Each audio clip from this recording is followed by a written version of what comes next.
Hello दोस्तों। लोग अक्सर कहते हैं कि भूत प्रेत पिशाच ये सब नहीं होते, लेकिन कई बार ऐसा होता है कि ये सब अपना प्रेजेंस फील करा देते हैं। और ऐसे ही एक किस्सा मेरे सामने आया था। तो उसी के बारे में मैं आपको बताने वाला हूँ आज। एक्चुअली ये बहुत ज़्यादा पुराना किस्सा नहीं है। ये कहानी एक बंदे की जिसका नाम था अनिरुद्ध। तो वो मैंने यहाँ पे नाम चेंज करा है उस बंदे का, मतलब वो नहीं चाहता था कि उसका रियल नेम मैं सामने रिवील करूं। तो मेन चीज़ यहाँ पर ये थी कि वो एक्चुअली अपना ग्रेजुएशन कंप्लीट कर लिया था और उसमें हो गया था आईटी कंपनी में। तो बेसिकली फर्स्ट ईयर था उसका आईटी कंपनी में। और उसका जो लोकेशन दी गई थी वो पुणे थी। पुणे में हिंजेवाड़ी में उसकी कंपनी थी। जो लोग यहाँ पे रहते होंगे, पुणे में रहते होंगे, मुंबई में रहते होंगे, उन लोग को यहाँ का लोग ये हिंजेवाड़ी एरिया पता होगा। ये पहले काफ़ी वीरान एरिया था और फिर बाद में धीरे धीरे यहाँ पे बस्ती बहुत हुई क्योंकि यहाँ पे आईटी कंपनीज बहुत ज़्यादा फैल गई। तो इसीलिए यहाँ पे अभी फ़िलहाल के लिए मतलब बहुत ज़्यादा क्राउड है और बहुत ट्रैफिक है। लोग बहुत परेशान रहते हैं मतलब ट्रैफिक की वजह से यहाँ पे। तो ठीक है। अभी वो बंदे का क्या हुआ कि फर्स्ट ईयर में था वो, मतलब first year of joining the company. तो ही वाज अ फ्रेशर। और उसको डेली वो अपना मतलब उसके साथ ये हुआ कि उसके जो बाकी दोस्त थे उनका भी सब यहीं पे पुणे में ही जॉब लगा, लेकिन उन सबका डिफरेंट डिफरेंट कंपनीज में लगा। तो फॉर्चुनेटली वो जो चार फ्रेंड्स थे उसके, तो उन लोग की कंपनी सब दूसरे अपोजिट साइड पे थी। मतलब पुणे एक बहुत बड़ा एरिया है, अगर आप देखें तो मतलब एक एंड से दूसरे एंड जाने में आपको 1 डेढ़ घंटे से ज़्यादा लग सकता है। तो as compared to smaller cities, इससे भी बड़ी सिटीज़ हैं इंडिया में, लेकिन पुणे फिलहाल अभी 1.5 2 घंटे में कवर कर सकते हैं आप पूरा। तो उसका जो दोस्त थे वो सब एक ही एरिया में मतलब उनकी कंपनी थी, ऑलमोस्ट सबका आसपास में ही था। तो और इसका क्या था कि इसके साथ ये था कि इसकी जो कंपनी थी वो हिंजवाड़ी में थी। तो अब इसके सारे फ्रेंड्स इसके बहुत ज़्यादा खास थे और बहुत पहले से थे। तो उन लोगों ने इससे रिक्वेस्ट करी कि तू हम लोग के साथ ही रहे और थोड़ा बहुत ट्रैवलिंग करनी पड़ सकती है, लेकिन रात में तो फिर अपन लोग मस्ती करेंगे। तो इसीलिए ये बंदा भी मान गया कि हाँ चलो ठीक है, 9 घंटे और एक एक घंटे का सफ़र, मतलब जाना और आना, मतलब टोटल 11 आवर्स हो जाएगा। बट उसके बाद तो फ्रेंड्स वगैरह मिलेंगे और वैसे भी अनजान सिटी में तो यार अपन लोग को लगता है ना कि मतलब एक आध दो लोग पहचान के हों और थोड़ा बातचीत कर सके, अपने मन की बातें वगैरह शेयर कर सके। तो यही इसके साथ था। तो इसने अपना वहाँ पे उनके साथ शिफ्ट हो गया। काफ़ी टाइम बीत गया, 6 महीने बीत गए, ऑफिस पे भी सब बढ़िया चल रहा था और सब कुछ अच्छा था। अब बस वीकेंड्स पे इसको थोड़ा सा ये चीज़ खलती थी कि इसके सारे फ्रेंड्स एक्चुअली उन लोग की गर्लफ्रेंड थी जो कॉलेज से थी। और एक बंदे ने अभी जस्ट ऑफिस में ही बनाई थी, मतलब थी उसकी बन गई थी। तो इन लोग का क्या था कि वो लोग अपना सब वीकेंड्स पे घूमने चले जाते हैं अपनी अपनी गर्लफ्रेंड्स को लेके। फिर कभी साथ में जाते हैं और इसको भी बोलते कि साथ में चलो, लेकिन ये बहुत ही इंट्रोवर्ट था और इसको लगता था कि यार मैं अकेले क्या करूँगा घर पे। तो ये कई बार मना कर देता था और अकेले घर पे रहता था। तो जम नहीं रहा था उसको, मतलब उसको भी लगता था कभी कभी कि काश मेरी भी कोई गर्लफ्रेंड होती तो मैं भी इन लोग के साथ जा सकता। तो अभी क्या हुआ कि ऐसे करते करते अपना 6 महीने तो जैसे बीत ही गए, जैसे तैसे बीत गए इसके। तो ये बहुत लोनली होने लगा, मतलब दोस्तों के साथ तो रह के थोड़ा बहुत इंजॉय करता था, लेकिन उन लोग का ऑफिस का टाइमिंग वगैरह भी मैच मैच नहीं होता था बहुत ज़्यादा। तो फिर उसके बाद क्या हुआ कि एक दिन प्रोजेक्ट मैनेजर का इसको मेल आया कि आपका प्रोजेक्ट चेंज हो रहा है और आपकी शिफ्ट की टाइमिंग अब यूएस शिफ्ट में हो गई है। ठीक है। इसको अप्रिसिएशन भी मिला अब पुराने प्रोजेक्ट के लिए और अप्रेजल भी मिला। तो अब ये बहुत खुश था कि चलो पैकेज बढ़ा और ये हुआ। मतलब उनकी कंपनी ने 6 महीने का वो रखा हुआ था एग्रीमेंट। उसके बाद एग्रीमेंट मतलब उसके बाद वो लोग वो सैलरी रिविजन करते हैं। तो ये पास हो गया, इसने अपने मॉम डैड को खबर दी और सब कुछ बढ़िया अच्छा चल रहा था इसका। बट ये अकेले कहीं ना कहीं मतलब लोनली सी फीलिंग और ये सब होता है, बड़े आप अलग शहर में आते हो एकदम से, ये सब चीज़ें होना कॉमन चीज़ है। तो फिर उसके बाद काफ़ी टाइम ऐसा बीतता गया। फिर एक दिन क्या हुआ कि जब इसने ये शिफ्ट टाइम मतलब यूएस शिफ्ट ज्वाइन करा, तो इसका पहला दिन क्या गया कि पहले दिन तो अपना इसने 9 घंटे काम किया। उसके बाद अपना जाके बस में बैठा और बस में देखो तो कोई भी नहीं, पूरी बस में कोई नहीं। तो थोड़ा सा डर लगता है, मतलब वहाँ पे बहुत अंधेरा एरिया भी बीच में पड़ता है, तो इसको थोड़ा सा भी डर डर भी लगा। लेकिन दो चार लड़के फिर आगे आके बैठ गए। तो ये तो इंट्रोवर्ट काइंड ऑफ पर्सन था, तो ये अपना जाके एकदम अकेले कोने में पीछे बैठा करता था। इसको वही पसंद आता था, पीछे बैठना इसको अच्छा लगता था कि हाँ चलो पीछे बैठेंगे अपन। और ये लोग अपना, वो लोग लड़के लोग आगे ही बैठे रहते थे, अपना म्यूजिक लगा लेता था और म्यूजिक सुनता रहता, मतलब ऐसे करके टाइम पास करके अपना घर चले जाता। ऐसे करते करते 3-4 दिन गुजरे, लेकिन वो पता नहीं वो सूट नहीं हो पा रही थी वो टाइम, मतलब इसको बहुत अनकंफर्टेबल सा लगता था। और पता नहीं मतलब बहुत ज़्यादा अकेला फील करने लगा ये। उसके बाद एक दिन क्या हुआ कि ये बस में बैठा था रात के टाइम और वेट कर रहा था कि बस अब चलेगी अब चलेगी, लेकिन उस दिन बस पता नहीं क्यों देर तक रुकी रही, मतलब करीबन 2-4 मिनट 5-6 मिनट एक्स्ट्रा रुकी। और फिर ये अचानक से अपनी आँख बंद करके बैठा था, तो इससे हल्की सी स्मेल आई जो कि बहुत अच्छी थी, मतलब बहुत ही मन मोह लेने वाली तो कह सकते हैं। तो अब इसने जब अपनी आंखें खोली तो सामने से एक लड़की आ रही थी बस में चढ़ती, और जब इसने उस लड़की का चेहरा देखा तो इतना सुंदर था, मतलब इसने इससे सुंदर लड़की कभी देखी ही नहीं थी, ऐसा था। तो ये एकदम से वो हो गया कि मतलब स्टन हो गया कि भाई मतलब इतनी सुंदर लड़की तो मतलब मैंने कभी देखी ही नहीं।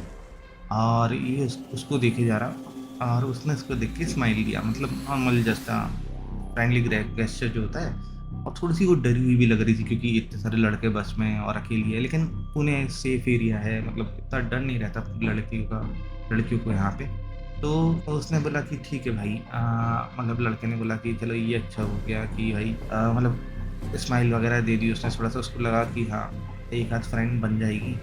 और एक्चुअली में उसको थोड़ा-सा इन्फैक्चुएशन, मतलब पहली नज़र का जो क्रश होता है ना, वही हो गया था कि भाई ये लड़की यार बहुत ज़्यादा पसंद आ गई। तो अब फिर ऐसे करके वो रोज़ आती, ये उसको देखता रहता और दिन भर मतलब बस उसको देखता लगता, वो इसकी सीट के जस्ट आगे आके बैठ जाती थी। ये तक तब उसको देखता रहता था लगातार, तो वो भी इसको बीच-बीच में देख के और फिर एकदम से ऐसा कर देती थी कि जैसे नहीं देख रही हूँ। तो ऐसा 3-4 दिन तक 5-6 दिन तक चलता रहा। फिर वीकेंड आ गया, तो वीकेंड में भी इसका किसी चीज़ में मन नहीं लगा। वीकेंड में भी ये पूरे टाइम उसी के बारे में सोचता कि भाई बात हो जाए, पर ये तो इंट्रोवर्ट था, बात इससे हो नहीं पा रही थी उससे। फिर इसने क्या करा कि मतलब फिर उसके बाद अगले दिन मंडे को ये ऑफिस गया और उसका वेट करता रहा, और ये सोच के आया था कि मैं इस बार तो बात करूंगा ही। लेकिन काफ़ी देर वेट करने के बाद इसने देखा कि वो लड़की आई ही नहीं। मतलब थोड़ा-सा इसका मूड ख़राब हो गया कि यार मैंने इतनी आज हिम्मत जुटा के आया था, लेकिन आज वो आई नहीं। तो फिर अब क्या करें? तो फिर वैसे वो सो गया वहीं घर पे जाके और अपना काम-वाम अगले दिन चालू करा उसने। और फिर वो उस दिन काफ़ी ज़्यादा काम था ऑफ़िस में, तो वो सब कुछ भूल गया, बहुत ज़्यादा लोड बढ़ गया था ऑफ़िस में क्योंकि वो ध्यान भी नहीं दे पा रहा था बहुत ज़्यादा। तो मैनेजर भी गुस्सा हो रहा था, तो फिर उसने क्या करा कि जल्दी-जल्दी अपना काम निपटाया पूरा, मतलब पूरा लोड ख़त्म करा। उसके बाद अपना बस में आके बैठा, बहुत ही थका था, लेकिन फिर उससे हल्की-सी वही महक आई, एकदम मतलब जो रुझाने वाली होती है ना, रिझाने वाली, वैसी महक आई। तो समझ गया कि वो बंदी आ गई है और इसने सोचा था कि मैं आज बात करूँगा ही, लेकिन वो आई तो ये एकदम, मतलब जैसे इसकी सीट के आगे बैठी ना, तो मतलब इसके मुँह से आवाज़ ही नहीं निकल रही थी कि मतलब कुछ बोल पाए, कुछ मुँह से निकले, वो हो ही नहीं पा रहा था भाई से। वहीं पे उसकी पर उस दिन एक चीज़ अच्छी थी, एकदम से उसकी पता नहीं क्या किस्मत ऐसी चली कि अब वो किस्मत चली या फिर बदकिस्मती थी वो नहीं पता, लेकिन जो भी हुआ, लड़की का जो बॉटल का जो कैप था वो नीचे गिर गया और बस चल रही थी, जाके इसके पैर से टकराया। तो इसने फट से कप उठा के उसको दे दिया, जैसे ही नीचे झुका और वापस ऊपर उठा और कप उसको देने के लिए हाथ बढ़ाया, तो एकदम से जैसे ही वो पलटी और उसको स्माइल दी, ये बस उसमें खो गया, मतलब ये जस्ट फ्रीज हो गया। तो वो कहते हैं ना फ्रोजन फॉर अ मोमेंट, तो मतलब पूरा फ्रीज हो गया उस टाइम, इसको कुछ समझ में ही नहीं आ रहा था कि क्या बोले, और एकदम समझ रहे हैं ना मतलब वो फीलिंग कैसी रहती है। तो फिर अब उस बंदी ने, वो बंदी समझ गई कि हाँ भाई जो भी रहता है, अब लड़कियां बहुत जल्दी कैच करती हैं ये चीज़ें, तो उसने क्या करा कि वो उसने भी हंस दिया। तो इसको लगा कि हाँ भाई उसकी तरफ से भी कुछ है, मतलब ऐसा लग रहा था ऐसे। और फिर उसी ने पूछा कि आप कहाँ से हो, तो इसने बताया कि मैं एमपी के जबलपुर से हूँ।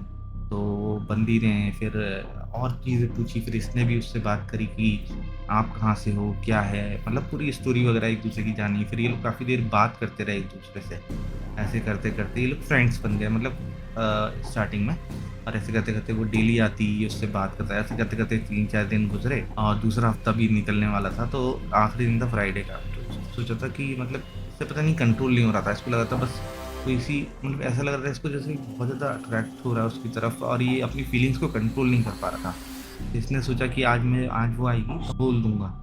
तो मतलब अचानक से वो लड़की आई और इसकी आगे वाली सीट में बैठने के बजाय इसके जस्ट बगल में आकर बैठ गई और इससे बातें करने लगी। और दोनों बहुत धीरे धीरे मतलब रोमांटिक टाइप ऑफ बातें करने लग गए। और अचानक से वो बंदी ही सामने से बोल दी, मतलब उसको प्रपोज कर दी। ये बंदा एकदम फिर से मतलब एकदम से इसको इतनी तेज शॉक लगा कि ये वहीं स्टिल रह गया अपनी जगह पे, मतलब हिल ही नहीं पा रहा था कि भाई ऐसा कैसे। तो यकीन ही नहीं हो रहा था कि मेरी किस्मत इतनी खुल गई, मतलब ऐसा हो गया और ये हो गया वो हो गया। तो डाइजेस्ट नहीं कर पा रहा था। क्या हुआ कि वो बंदी ने ऐसा बोला और फिर ये वैसे भी रात में अंधेरा था, बस में दोनों अकेले थे, लड़के लोग आगे बैठे थे बहुत ज़्यादा, ड्राइवर वाइवर सब आगे बैठे थे। और अंधेरा रहता है बस में, अंधेरी मतलब समझ रहे हो ना। तो फिर उसके बाद इन लोग का ये लोग इंटीमेट हुआ एक्चुअली। उसने उसको किस किया, फिर ये उसके साथ मतलब जो भी अपन बस में ये लोग जो भी कर पाए हों, तो ये लोग इंटीमेट हो गए बहुत ज़्यादा। और ऐसा मतलब डेली होने लगा कि वो आती और ये दोनों वो सब करते हैं बस में। मतलब 2-3 दिन ऐसा चला। और फिर उसके बाद क्या हुआ कि वीकेंड आ गया, तो इसने उसका फ़ोन नंबर तो ले रखा था लेकिन इसने लगाया नहीं था।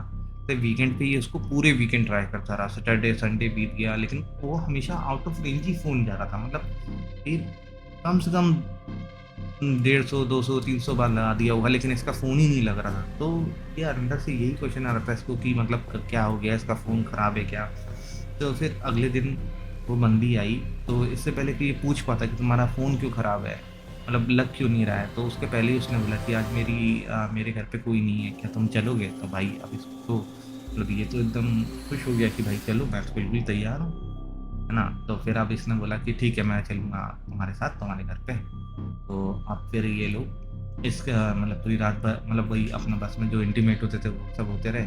और उसके बाद ये लोग जाके उतर गए एक एरिया में, मतलब इसके घर से काफ़ी दूर था, मतलब 15-20 मिनट और आगे जाके ये लोग उतरे। उसके बाद क्या हुआ कि ये लोग जब उतरे वहाँ पे, तो वो वहाँ से रोड चलती थी लंबी। तो लड़की से पूछा इसने कितनी दूर है यहाँ, इसने बोला यहाँ से 5 मिनट की दूरी पे है। फिर उसके बाद ये लोग चलने लगे रोड पे। और उस टाइम बज रहे थे 12:30 1 करीबन, रात के 1 बज रहे थे। तो हल्का फुल्का मतलब एक आध स्कूटर वगैरह कभी निकल जाए, मतलब स्कूटर मतलब स्कूटी या बाइक निकल जाए या कार निकल जाए, ऐसा ट्रैफिक रहता है उस टाइम। और बहुत वैसा एरिया था, मतलब बहुत कम पॉपुलेटेड एरिया था वो। अब ये दोनों चलने लगे। नॉर्मल लाइट्स भी जो होती हैं अपनी स्ट्रीट लाइट्स वो भी नहीं थी वहाँ पे। तो ये लोग इसने पूछा उससे कि मजाक में तुम अकेले जाती हो, डर नहीं लगता कोई, मतलब मजाक में क्या सीरियसली भी एक तरीके से क्वेश्चन था उसको। तो उसने बोला नहीं मुझे ऐसा डर नहीं लगता, आदत हो गई अब तो अब इसके साथ क्या हुआ, ये लोग आगे जाने लगे और बीच में एक पार्क पड़ा। तो ये पार्क में देख के बोला कि ये पार्क से रोड होते हुए जाती है। तो बोले हाँ ये बहुत पुराना एरिया है, यहाँ पे पार्क से होते हुए ये रोड जाती है, पहले सिर्फ रोड थी, बाद में ने यहाँ के लोगों ने मिलकर ये पार्क बनवाया है। तो बोला ठीक है। फिर ये आगे जाने लगे, दोनों एक दूसरे का हाथ पकड़े हुए थे और बहुत अंधेरा था, बहुत बेयरली कुछ दिख रहा था इन लोग को। तब थोड़ा आगे बढ़ते बढ़ते ये एकदम से उसका हाथ जो पकड़ा हुआ था, इसको एकदम से फील हुआ, पता नहीं उसका हाथ कुछ अजीब सा, मतलब जो होता है ना, मतलब जो हाथ सॉफ्टनेस जो रहती है वैसी नहीं, मतलब कुछ अजीब सा उसका हाथ फील होने लगा। तो अब इसने एकदम से अचानक से उससे पूछा कि मतलब क्या हुआ तुम, मतलब फिर इसके दिमाग में और फिर वैसी चीज़ें आने लगी कि तुम्हें सही बताओ तुम इतने अंधेरे में कैसे जा सकती हो यार। मतलब इसको भी टेंशन हो रहा था कि भाई अकेले में इतने अंधेरे में कैसे जाती है लड़की। तो फिर इसने पूछा कि क्या तुम डरती वरती नहीं हो, कभी कोई चोर वोर मिल जाए या अनुभूति मिल जाए। तो बोली कि नहीं मैं इन सब चीज़ों से नहीं डरती, है ना। तो उसके बाद मतलब ये लोग थोड़ा और आगे बढ़े और पार्क ख़त्म ही होने वाला था। तो उतने में इसके दोस्त का फ़ोन आया। जैसे इसने फ़ोन उठाया तो फ़ोन पे बात करने लगा कि हाँ भाई क्या हाल, मतलब आ ही रहा हूँ मैं, मतलब आ कल आऊँगा जहाँ तक है। और अभी मैं इसके साथ हूँ। इसने अपने दोस्तों को थोड़ा बहुत स्टोरी बता दी थी कि हाँ मेरे साथ ऐसा ऐसा हो रहा है। और ये एक लड़की है जिसका नाम, मतलब मैं नाम नहीं लूँगा, जो भी है। तो इसने ये स्टोरी बताई थी तो इसके दोस्तों को पता था, तो इसके दोस्तों ने बोला चल एंजॉय कर। जैसे ही उसने फ़ोन काटने के लिए हटाया, मतलब उसने काटा नहीं था, जैसे ही उसने फ़ोन यूँ करा और काटने ही वाला था, और कि जो फ़ोन की जो लाइट होती है वो चमकती है। आप देखना कभी आप हटाओगे तो आपका फ़ोन की लाइट वो होती है, मतलब वापस ग्लो होती है। तो जब वो ग्लो हुई तो उसने साइड में देखा, तो उसने देखा कि इसके हाथ पकड़े हुए एक चुड़ैल टाइप की औरत है, और वो बहुत ही डरावनी है। तो इसका मतलब पूरी तरीके से ये एकदम शॉक हो गया और वहीं बेहोश होके गिर गया अचानक से। मतलब आप सोचो एकदम अंधेरी रात में 12-1 बजे, जब इस रोड पे कोई भी ना हो और आप दोनों अकेले, मतलब आप अकेले जा रहे हो, और आपके बगल में जो आपको एकदम से पता चले कि आप जिसका हाथ पकड़े थे इतनी देर से वो कोई और ही है, ना वो इंसान है ना जानवर है, कुछ और ही चीज़ है। और जैसे उसने उसको देखा हुआ तो उसको इतनी डरावनी थी, और इतनी कस के उसने चीख मारी कि उस जो भी चुड़ैल थी, जो भी एंटिटी थी, उसने इतनी कस के चीख मारी कि ये इतना डरा और एकदम से बेहोश हो गया। और इसके दोस्त जो थे उनको भी लगा कि मतलब उसका दोस्त का फ़ोन नहीं कटा था, तो उसको उस बंदी की आवाज़ नहीं सुनाई दी चीखने की, लेकिन इसकी आवाज़ सुनाई दी कि अरे! एकदम से चौंका हुआ, तो इसके भी मुँह से जो भी आवाज़ निकली है वो उसको सुनाई दी। तो उसके बाद इसको ऐसा लगा कि पता नहीं क्या हुआ। तो उसके बाद क्योंकि बचपन मतलब काफ़ी टाइम से दोस्त थे ये लोग, कॉलेज के 4 साल साथ में गुज़ारे थे। तो उसको ये भी पता था कि लड़की आगे कहीं उतरती है इसकी गर्लफ्रेंड जो है। तो फिर इन लोगों ने ढूँढना चालू करा। पहले कॉलेज वालों से फ़ोन, मतलब कॉलेज सॉरी नहीं, ऑफ़िस वालों से को फ़ोन लगाया और वहाँ से कोऑर्डिनेट करा, और बस वाले से कुछ पता करवाया कि कहाँ पे उतारा आपने उसे। और फिर वहाँ से बस वाले से जब इन लोग को पता चला कि ये यहाँ से 10 मिनट के रास्ते पे उतरा है, तो ये लोग पूरी बाइक लेके अपनी पूरी रात भर ढूँढते रहे उसे। तो ऐसे करते-करते सुबह के 4-5 बज गए, लेकिन बंदे का कोई अता पता नहीं। और ये लोग भी डर रहे थे कि अब इनके माँ-बाप को कैसे बताएँगे कि क्या हुआ, कहाँ गया लड़का। और मतलब डर क्या रहते हैं, मतलब एक वो रहता है ना कि यार सब दोस्त लोग एक साथ हो और कैसे तुम लोग उसको छोड़ दिए, और कुछ भी अता पता नहीं है। तो फिर इन लोग को भी डर लग रहा था, और इन लोग को वो भी था कि भाई बहुत अच्छा दोस्त था इन लोग का। तो ये लोग बहुत ज़्यादा ढूँढ रहे उसको, काफ़ी टाइम तक ढूँढते रहे, ढूँढते रहे। जब सुबह के 5 बज गए तब वो ये इनमें से एक बंदा पार्क से वापस लौट रहा था। पार्क की तरफ का रास्ता उसको मिला एकदम से। तब उसने देखा कि वहाँ पे पड़ा हुआ है सोते हुए। तो भाई जब उसने इसको देखा तो एकदम से आके उठाया। बोला भाई कहाँ है? क्या हो गया? क्या हो गया तेरे को? तो बोला भाई अरे! मतलब उसको कुछ समझ में ही नहीं आ रहा। वो बोला मेरे मुझे नहीं पता मैं कहाँ हूँ। कुछ कुछ भी याद नहीं, बस उसको बस इतना याद था कि हाँ, रात वाली बात उसे याद आई, धीरे-धीरे याद आ गई। लेकिन उस टाइम एकदम से वो समझ ही नहीं पा रहा था कि वो पार्क में कैसे पहुँचा? क्या हुआ? फिर जब उसे वो बात याद आई, तब वो मतलब उसको इतनी तेज़ फ़ीवर आया, अंदर से होता है ना एकदम से ट्रॉमा और शॉक बैठ जाना, तो उसको काफ़ी तेज़ फ़ीवर-वीवर आ गया, हॉस्पिटल में एडमिट रहा, काफ़ी दिन, मतलब 3-4 दिन, 5 दिन। उसके बाद वापस जब आया, तो मतलब उसको ये चीज़ समझ में नहीं आती कि उसके साथ ही ऐसा क्यों हुआ? उसके बाद क्या हुआ कि अ, एक दिन उसका दोस्त था, तो वो एक न्यूज़ मतलब पढ़ रहा था, तो उसको पता चला कि एक रिसेंटली एक केस सॉल्व हुआ है, जहाँ पे एक बंदा था दिल्ली का, जिसने एक लड़की का मर्डर किया था, जो कि उसकी लवर थी, और वो इसी एरिया में हुआ था। और जब उसके दोस्त ने वो नाम पढ़ा, तो उसने इससे आके नाम पूछा, इसकी गर्लफ्रेंड का, कन्फर्म करा। बोला क्योंकि उसको भी याद तो था, लेकिन उसको जस्ट एक बार कन्फर्म करना था कि क्या यही नाम है। फिर उसने इस बंदे को बताया, अनिरुद्ध को, कि भाई तेरी जो गर्लफ्रेंड है, वैसे ही नाम मिलता-जुलता है, और एक लड़की है जो इसी एरिया में रहती थी, उसके साथ ऐसा-ऐसा केस हुआ था जिसका मर्डर हो गया था।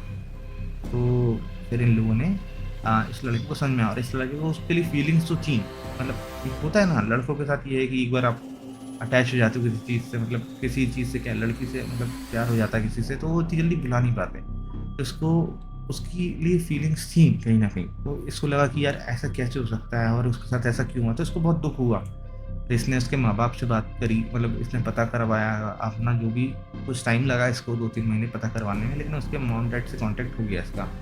तो इसने जब बताया कि ऐसा-ऐसा मेरे साथ हुआ, तो उसके मॉम-डैड रोने लगे कि हाँ, उसके साथ ऐसा हुआ था, और ये और वो। उसके बाद फिर इस बंदे ने उनके जो गुरुजी थे इनके परिवार में, जिनके दादाजी के टाइम, मतलब एक गुरुजी थे, जो जिनको दादाजी मानते थे, वो काफ़ी मतलब बहुत ज़्यादा एज के नहीं थे। तो इनके दादाजी तो अब एक्सपायर हो चुके थे, लेकिन वो जो गुरुजी थे अभी भी वो क्या 60-70 के बीच में होंगे। तो उनसे फिर बात करी कि उसका कैसे अपन मतलब उसको मोक्ष दिला सकते हैं, और फिर इसने अपने तरफ से उसके लिए पूजा करवाई, और मतलब उसको धीरे-धीरे भूल भूलना चाहा, मतलब कोशिश करता रहा, और फिर धीरे-धीरे मूव ऑन करा उसने अपनी लाइफ में, क्योंकि उसको मालूम था कि वो जो चाह रहा है, मतलब उसको उसको जिस चीज़ से प्यार है वो उसके लिए कभी नहीं मिल नहीं सकती उसको। तो फिर उसके बाद उसने अपनी लाइफ में धीरे-धीरे मूव ऑन करा, और अभी तो उसके बच्चे हैं, बीवी है, मतलब अब वो काफ़ी सेटल्ड है।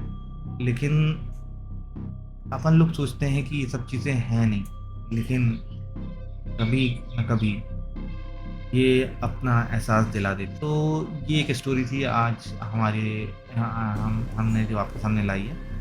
ऐसी स्टोरीज़, और अगर आप इंटरेस्ट रखते हैं ऐसी स्टोरीज़ में, या फिर और डिफरेंट रियल मतलब डिफरेंट डॉक्यूमेंट्रीज़ में, तो आप इस चैनल को सब्सक्राइब करें, लाइक करें। आपके लिए चैनल का लाइक करना और सब्सक्राइब करना एकदम फ्री है, लेकिन हम लोग को उससे बहुत ही ज़्यादा सपोर्ट मिलेगा। तो please make sure you like and subscribe the video, and till then, goodbye.